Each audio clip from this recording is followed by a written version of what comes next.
Manchester United have beaten Paok 2-0. Another dog shit performance from Manchester United, but sees us this time get the result that we want.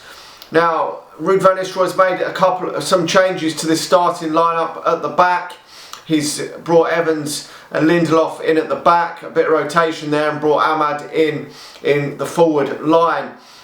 Not too many changes in this game, but obviously normally you could, against no disrespect to Paok, but against this sort of Mickey Mouse opposition, you should be being able to rotate the squad and putting out a lot of young players and giving a lot of players a go. But because Manchester United are in disarray, I mean we've drawn the previous 3 games in this group. We really had to win this game to stand a chance of qualifying automatically for the last the next stage of the tournament and not going into the playoff game. Now, it's harder to actually get knocked out of this completely than to make the playoffs, because I think you've got to finish in the top 20 something, is it 24 or something, just to make the playoffs. Well, we were going to do that regardless, but obviously Manchester United want to make that top 8 to avoid playing that playoff game and not having to play a 2-legged game with the amount of fixtures we've got. And we've struggled in this game to get the goals.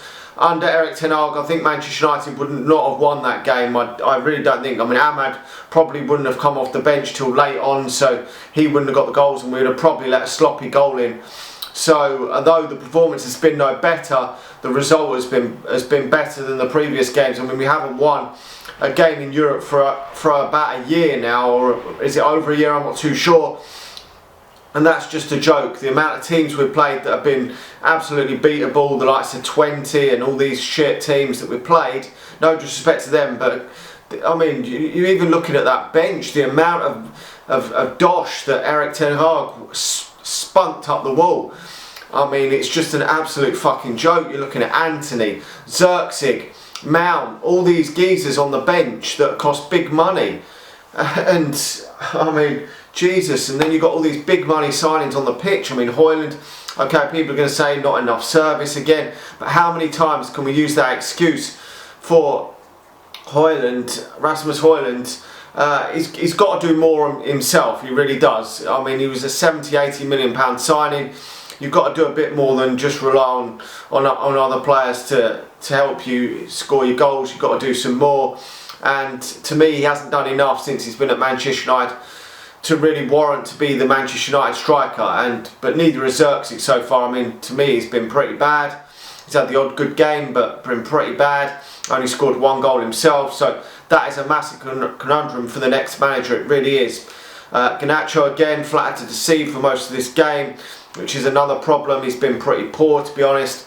But his goals and assists have been pretty decent for Manchester United this season, considering how bad Manchester United have been. I mean, it would be average at another club, but I think it's about 10 goals and assist involvement in about 16-17 games, so that would be okay at another club. But at Manchester United is pretty decent, because Manchester United have been in disarray and so shit that he's still been able to muster that. But his performances haven't been great, they really haven't. And his place is probably under, I would say he's probably under threat, but with Rashford not doing a lot either, he could still well get in the starting lineup again for another game, whether it's the next game or the game after, because the only forward that, I mean, Ahmad tonight was decent. He got himself 2 goals. The first was a nice header, and then the second goal he won the ball, and it was a great shot into the corner of the net. So that is the real positivity for Manchester United this evening. And I know a lot of people have been crying for Ahmad to start games of football for Manchester United, but his goal involvement hasn't been great up till now this season. That is it's been sort of more opposite from that of Garnacho. His performances have been all right this season when he's played Ahmad, but his goal involvement hasn't been great, and he's made up for that tonight. But I'm not getting too carried away. It is only Paok. Manchester United have got a lot of bigger games to play, and unfortunately at Manchester United you've got to do that shit week in, week out to be a Manchester United regular. You really have. We can't be fanning around with players doing it one week and not doing it the next. And at the moment he deserves to start, and he probably will start the next game, and hopefully he can continue that, because you don't want to see this sort of game and then a 5 out of 10 performance in the next game. We've got to get players bang at it week in, week out, and he was obviously man of the match tonight. I mean, Paok could have scored in this game. I know a lot of people are moaning about that first half where we could have had a penalty. Would it have changed things for Manchester United? Would we have gone on and strolled the game? I don't know, because Manchester United haven't been great in this game, but a win is a win. We need to get that win just to get this group done and get up that table. I mean, it's such a shame that Manchester United drew the first 3 games, because if we would have won them games, which Manchester United should have really won them games, with still even with the shit squad we've got, I still think we should have been able to get at least a win against 20 and Fenerbahce, and maybe even that Porto one. They gave us 2 fucking goals in that game. We should have seen that one off, and then we would be almost home and hosed in that race for the top 8 place, and then we could have rested players for the latter stages of the group, which won't happen now, but it is what it is for Manchester United.